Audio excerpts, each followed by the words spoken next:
Hello, folks. Forgot to turn on my mic. Um, I'm going to be showing you some pictures I took with the Leica Q3. My dog is sleeping right there.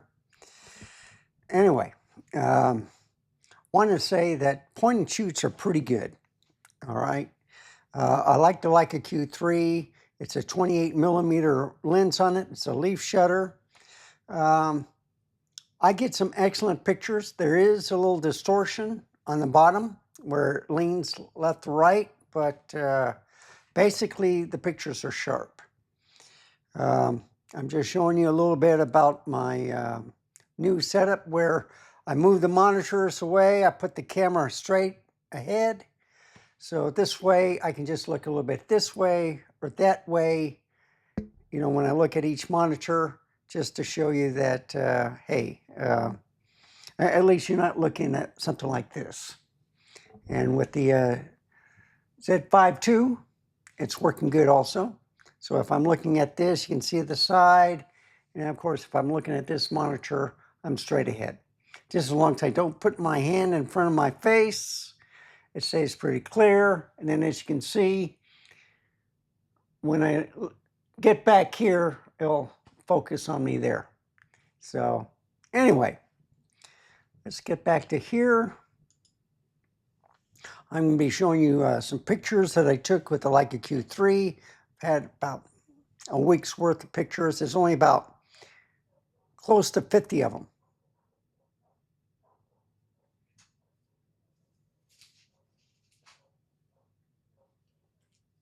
I hear something going on. Sounds like dogs. Anyway, and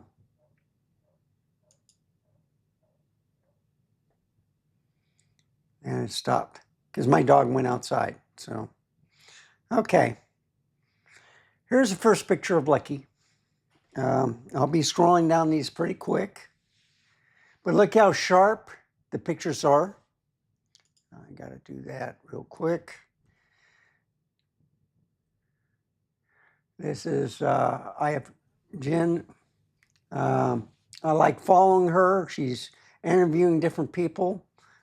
She likes the Leica and she likes the Ricos, small portable cameras. She's more into street photography. She's been doing some live streams at the sunset at the beach.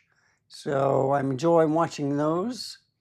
But this is from a monitor, okay? And look how sharp and clear that monitor is. You can't even see the pixels. And then of course, if I go inside to my breakfast area, and then with the light on, everything looks sharp. And if you notice back here, it gets a little blurry, which I like. If you get close to your subject, this camera does have macro, where you can change the lens. You can see the dove at the corner. It rained last night, so had a good, healthy rain. You can see the sun peeking through the leaves. It's pretty good flaring. I love the color science of the camera. You can see the little bugs and stuff on the flowers. It just looks fantastic, okay? I was focusing on this instead of the one in the center, just to see if I just can point, and which it did, you know, what I wanted focused without moving the camera. And you can do the macro.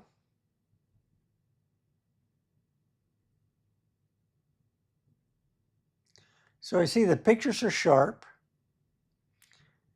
You do see where I was focusing on, and then everything that's kind of behind it or away or even in front is blurred out a little bit.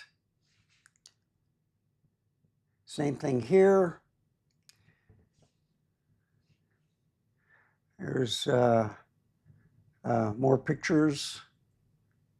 I want to show you that at 28 millimeters when you're cropping, See how sharp and clear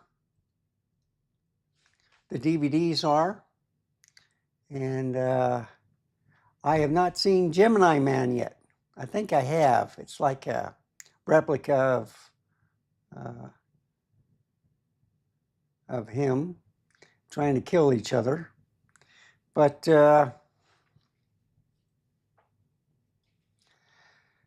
there's a turntable right there. Well, it's not a, it's, oh, well, I forget what you got. Lazy Susan. All right. Friends and family gather here. Dining room. There's Lucky again. And then I did some landscape of the Last Supper. So the shot previously, I was focusing here. The next shot, I was focusing in the back. I went to portrait mode, did the same thing. So you can see, this isn't far. This is like maybe an inch, maybe an inch and a half between the two. And blurry, sharp. And if you go over here, you can see me in the reflection. So I'm blurry also, you know. So it's blurry here in the background and it's blurry in front. I just wanted to show how great this camera is. And you can see where I was focusing on. Blurry here, blurry there. You know it's a good camera if you can start seeing dust.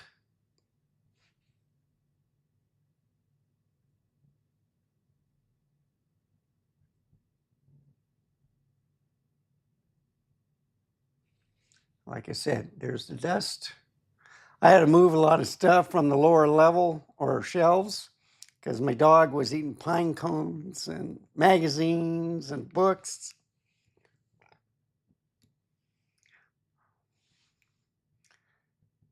Yeah, he's a puppy, all right. He was moving a little bit, so that's why it's a little blurred. He's a big dog.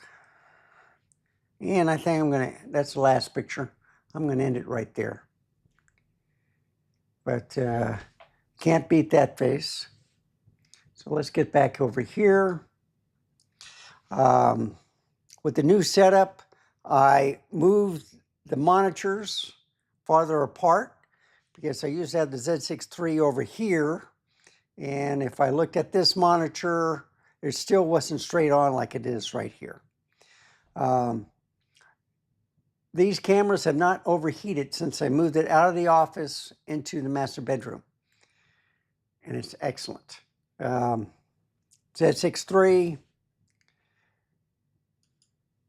Z5 II, and as long as I don't put my hand in front of my face, and then when I sit on a lazy boy chair.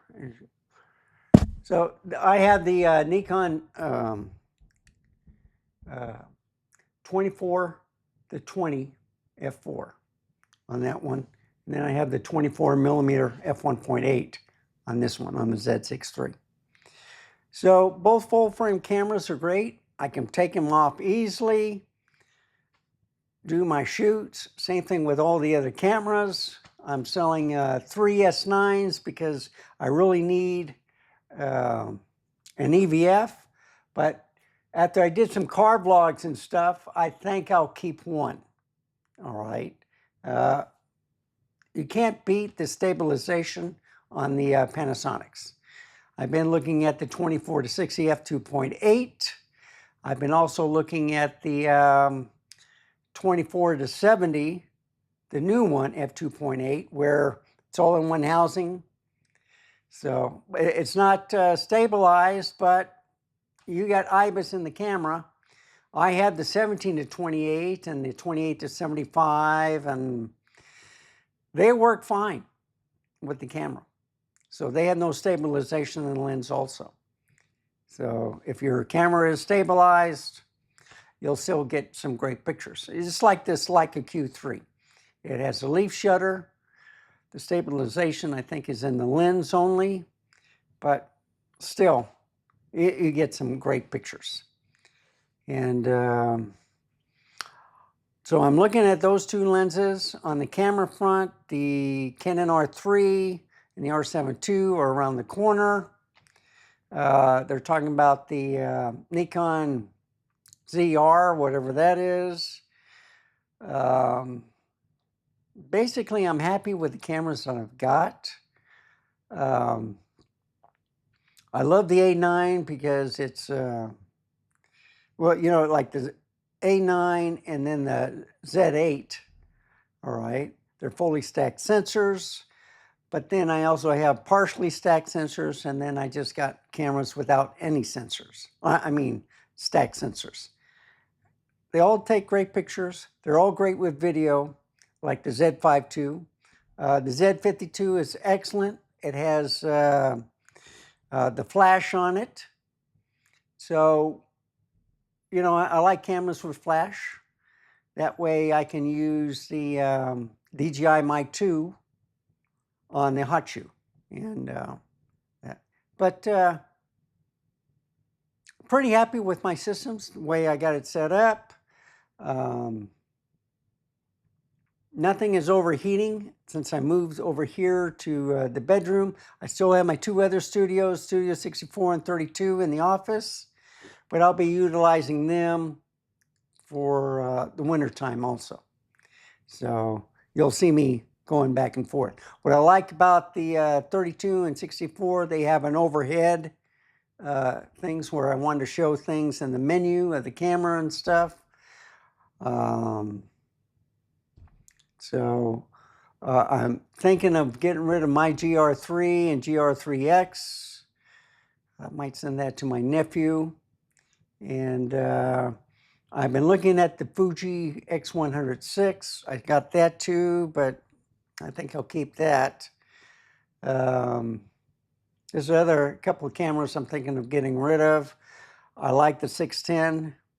I do have the DF, but I like the 610 better, so I might get rid of the DF on the F mount for Nikon. ZFC, I've been usually doing the ZF, so I might be getting rid of the ZFC. There is another lens I'm looking at. I might, you know, swap that out or something like that. And basically, that's it. I'm pretty happy what I got. I got the R5 II, R6 II, R8. You want to talk about cameras without any stabilization. I proved where you can get some great sharp images, even some video with the R8. So the Sony, RX1, R3, or I forget the nomenclature. They got some crazy nomenclatures. The 60 megapixel camera without any IBIS. So, you know, you need a little stabilization, but if it has digital, you know, like the dynamic active, whatever, it's okay. All right. I had the digital stabilizations on the APS-C cameras, and they work great. Look at the R8. All right. So get what you want. All cameras are excellent. I'm just trying to show off some pictures with different cameras to show you like what Nikon has to offer, Sony has to offer. I got point and shoots like the RX100 Mark VII and the 5th A. I also got the two ZV-1 Mark IIs. I got ZVE-10s. I got the A6100. I got the FX30. So even with Panasonic S5 IIX, S5 II, 3 S9s, which I might keep one for car vlogging and sell two, because I really need an EVF on a camera. And I've been using the S1R2 mainly because it's a higher megapixel camera. It's like the R5 II, like the Z8. So I'm happy with those cameras. I got rid of the A7R5 because I had the Z8 and the R5 too. So I went through the A7CR. That's still a 61 megapixel camera like the A7R5. No, it doesn't have the flippy tilty screen, but it's small, portable. So I like the higher megapixel cameras, but even with the lower megapixels, like the 24 megapixels or the 20 megapixels, you just have good lighting and get close to your subject, you'll have sharp images too. So that's what I'm looking at. Pretty happy what I have. I hope you like the content that I'm putting out. I'll do some car vlogs. I'll do some a lot of picture taking, slideshows and stuff, and some vlogging now and then. But thank you for watching. Remember, stay safe, keep smiling, and I'll see you next time. Bye, folks. Have a wonderful day.